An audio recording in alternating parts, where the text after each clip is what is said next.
Hi, team, and welcome to marketing. Today, we are going to discuss probably one of the most essential bits of marketing expertise, and that is studying the environment. And I don't mean the climate change and things along those lines. I'm talking about the landscape that we are going through each and every day of our lives, right? We're going through a lot of changes. And to me, what marketers do, or effective marketers, it's almost like being the captain of a ship back in the old days, where you put your finger in the air and said, which way is the wind blowing? That's what marketers do all of the time, day in and day out. And often you'll notice that people in the marketing industry read a lot of trade publications, are always up with what's going on in the news, and are kind of seeing what the trends are going to be. So, what I'm going to do is, I'm going to be throughout this term, I'm going to be using Starbucks as an example. We are all very familiar with Starbucks, and I'm going to give you a little bit of a framework of where we are. This is United States data in 2025. Now, I know one of the recent trends that we can't escape, even if we tried, is AI, using LLMs, or large language models. You can use that in marketing. However, just keep in mind that LLMs, or large language models, use historical data. So they're not as recent as they should be. So keep in mind that all of the data that they're pulling from is in the past. And so we can use AI and things along those lines, but we have to give AI the framework. And this is a great way to do so. So let's take a look at where we are here. This is 2025. This is called a STEEPLE analysis. And I'm going to share what this acronym stands for in just a moment. But it's really important that we understand what the environment is. Some of the things are global, and some of them are unique to our business. So we're going to take a look at these. So let's take a look at some of the social trends that we're seeing. So we see that wellness, personal health is on the rise, right? Almost, or quite a few people wear those watches that have all of their health biometrics on them. And it's a great way for them to at least have the perception that they're staying in shape, right? We have a lot more information in terms of diet trends and things like that than we ever have been. And that really does impact Starbucks. And we're going to look at how in just a little bit here. Also, we're seeing a rise in not only vegetarianism, but veganism. In fact, Starbucks recently just announced that they are no longer going to charge for their vegan milks, like the soy milk, the oat milk, all of those things, right? For before, there was a premium for that. And that allowed those vegans to feel that they were part of that Starbucks community, that they're not being upsold. Also, we're seeing a shift to reducing sugar. Now, in my opinion, these fake sugars are not any healthier than the sugar options, but it is an option available to us. And there is a rise in reduction in sugar, especially with those people who are on keto and all of those things that we see the recent diet trends. And then we also see coffee culture is kind of a community and identity that we see. If you've ever been to Europe, you've seen those little Italian coffee shops and things along those lines, where it's an experience. And we're seeing this almost being a community of coffee drinkers really embracing that beverage, right? Just like in a lot of Asian countries or European countries, tea is very popular, right? It's part of the identity of the country. And then what we're also seeing is a rise in remote workers who used to go to their workplace for coffee. Now they're shifting over and going to Starbucks. And then Gen Z, which I just love, values authenticity. And we're going to look at how we at Starbucks can kind of monetize or capitalize on that. So what Starbucks is doing, they're offering plant-based milk options, lower sugar customizations, and they are starting to try to get people out of the drive-through and into their shops again. We see that with things like them starting to offer the real coffee cups instead of those paper ones that we get when we're to go, and also that brand culture and identity of the Starbucks lifestyle. And they've done so well with that Starbucks really doesn't have to advertise anymore because their consumers are doing it for them. That is amazing. And I love all of those things. So you can kind of see the social trends and how Starbucks has pivoted to to capitalize on those. Now note, when you do a steeple analysis, it's dynamic. It is not static, which means it's changing as our lifestyle changes, right? One thing that, especially in 2025, one skill that we all need as humans is the ability to pivot, especially with all the technological changes. And that's something that AI can't do as well as we can, right? So let's go to our next slide. Whoops, sorry about that. Let's go to um, the T. T is tech trends. So what do we see here? Inflation. It still remains high. So something as simple as a Starbucks coffee, which is $5, is um, it can add up over time. So how are we going to capitalize on that? How are we going to make this Starbucks coffee what they used to call in the 1940s as lipstick a lipstick economy. And what that meant back in the 1940s, remember, we were just got out of the Depression, we were going into war, and women would buy lipstick because it was something that it was a little bit more expensive. It was an extravagance. They could wear it every day and feel like they just had a little bit of self-care, right? We see that here with Starbucks, right? Just having that little delicacy in life, almost like a Hershey kiss at the end of the day, right?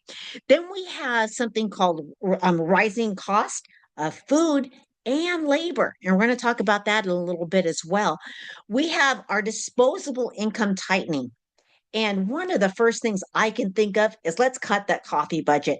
Let's either make it at home or go to 7-Eleven and get 5 cups of coffee for the price of one at Starbucks. And then the coffee supply fluctuates as well. So, how are we going to handle this at Starbucks? We can have those higher price premiumization, as I was talking about the lipstick in the 1940s. We can also offer something like tiered pricing where you can buy that premium coffee, that special rainbow coffee, or whatever you want, or you can be like me and just get the classic black, where there's tiered options. And they have that already with their eco-friendly coffee, right? So something to be considerate of as well. And then have seasonal drink pricing as well.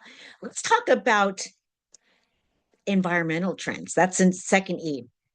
So, of course, sustainability is critical. Gen Z does not expect it, they demand it. So, we need to be sure that we are meeting those expectations.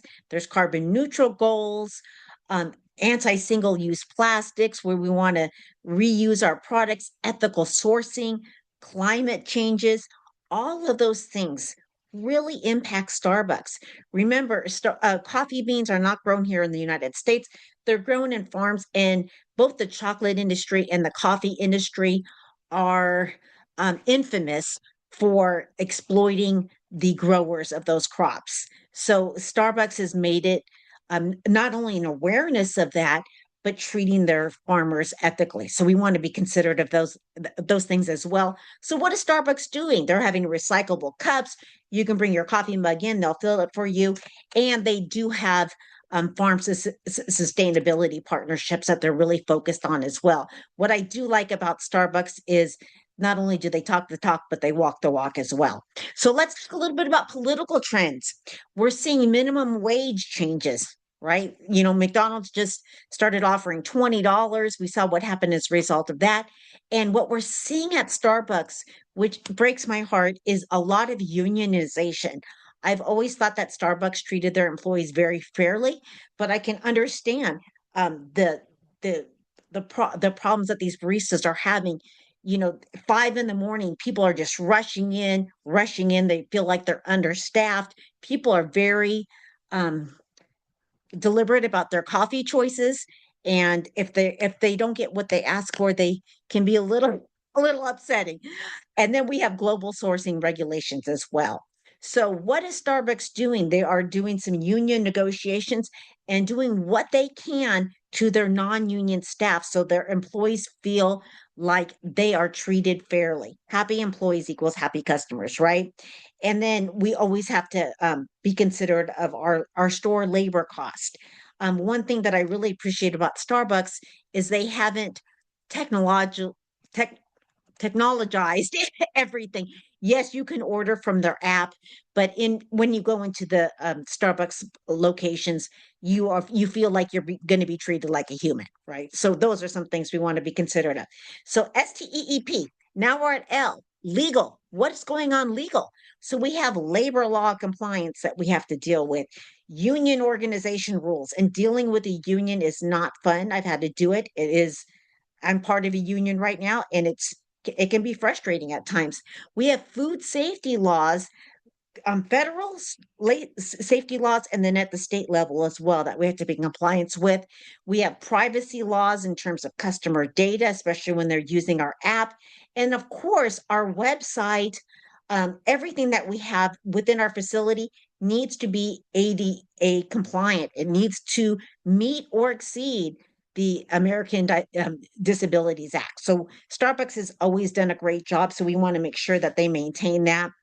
There have been some worker controversies. If you remember several years ago in Pennsylvania, when two Black men were asked to leave the Starbucks, it created a big controversy throughout the entire United States, and so much so that they closed all of their stores for 4 hours to do some education and training for their staff. Some other things that we want to be considerate of, the last E. So we have economic, environment, and now we have ethical. So we want to have that fair treatment of workers. And Starbucks is great, especially with their employees, even their part-time employees do get some tuition reimbursement from Arizona University. Um, but they have a very stressful job. And we want to make sure not only are the baristas taken care of, but the farmers as well. So ethical sourcing, transparency about ingredients, which Starbucks has been great at doing, having that cultural inclusion, and then some diversity in the leadership as well. So all of those things we want to be considerate of. So we can do this at Starbucks through equality initiatives, fair trade sourcing, inclusive marketing, employee training and benefits, and an LGBTQIA supportive culture, right? So those are some of the things that we can be considerate of.